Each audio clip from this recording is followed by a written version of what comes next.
सुप्रभात, good morning, जय हिंद, जय महाराष्ट्र. माझ्या 12.5 कोटी महाराष्ट्रातील जनतेला एक महत्त्वाचं ब्रेकिंग न्यूज आहे, जी अशी आहे की माननीय एकनाथरावजी शिंदे मुख्यमंत्री असताना त्यांच्या पक्षातील मंत्री तानाजी सावंत म्हणजे माजी मंत्री आणि आत्ताच्या विधानसभा आमदार तानाजी सावंत यांनी जी काही मुक्ताफळं सोशल नेटवर्कवर उधळलेली आहेत,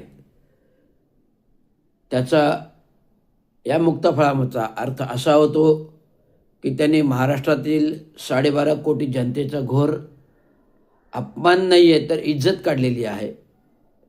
तर महाराष्ट्रातील 12.5 कोटीचा अपमान नाही तर घोर इज्जत काढलेली आहे की संपूर्ण महाराष्ट्र भिकारी झाला तरी चालेल, परंतु मी भिकारी होणार नाही. संपूर्ण महाराष्ट्र भिकारी झाला तरी चालेल, पण मी भिकारी होणार नाही. संपूर्ण महाराष्ट्र भिकारी झाला तरी चालेल, पण मी भिकारी होणार नाही, असं वक्तव्य करून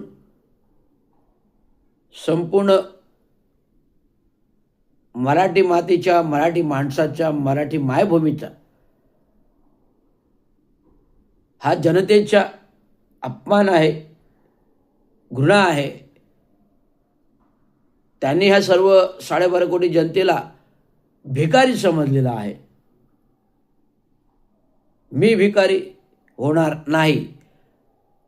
संपूर्ण महाराष्ट्र भिकारी झाला तरी चालेल, परंतु मी भिकारी होणार नाही. याचा अर्थ काय होतो?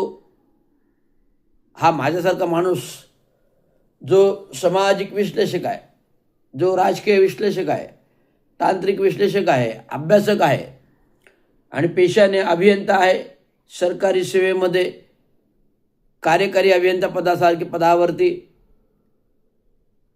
नामशीन पद भूषविलेलं आहे. त्यामुळे लोकप्रतिनिधींनी जेव्हा तुम्ही लोकांच्या मतावर निवडून येता, तुम्ही एक संविधानिक पद भारतीय घटनेचे शिल्पकार डॉक्टर बाबासाहेब आंबेडकर यांच्या कृपानुसार धारण केलेलं आहे. आणि पद धारण केल्यावर तुम्हाला आम जनतेचे तुम्ही नोकर आहात. आणि जर आम जनतेचे तुम्ही नोकर आहात तर आम जनतेचा अपमान होण्यासारखं वक्तव्य करण्याचं तुम्हाला अधिकार भारतीय घटनेचे शिल्पकार महामानव डॉक्टर बाबासाहेब आंबेडकरांच्या संविधानाने, घटनेने दिलेला नाही. आणि हा मी माझा वैयक्तिक अपमान समजतो. आणि या वैयक्तिक अपमानामुळे मी आज तानाजी सावंत यांच्यावर ॲट्रॉसिटी ॲक्ट, अनुसूचित जाती जमाती प्रतिबंधक कायदा अंतर्गत मी गुन्हा दाखल करणार आहे. कारण लोकप्रतिनिधी आज लोकांच्या मतावर निवडून येऊन लोकांवर हे तुच्छ समजून नाना तऱ्हेचे भ्रष्टाचार, नाना तऱ्हेचे घोटाळे करत आहेत. अशा विविध घटना गेल्या आठवड्याभरात गाजत आहेत. पार्थ पवार भूखंड घोटाळा, महारवतनाची जमीन घोटाळा, पार्थ पवार भूखंड घोटाळा, महारवतनाची जमीन घोटाळा, 12 बोगस कंपन्या, अजितदादा पवार, 70,000 कोटी सिंचन घोटाळा. आज 70,000 सिंचन घोटाळा झाला नसता तर महाराष्ट्रामध्ये पूरस्थिती आली नसती. जर 70,000 योग्य वापरले गेले असते तर हा घोटाळा झाला होता. धन्यवाद.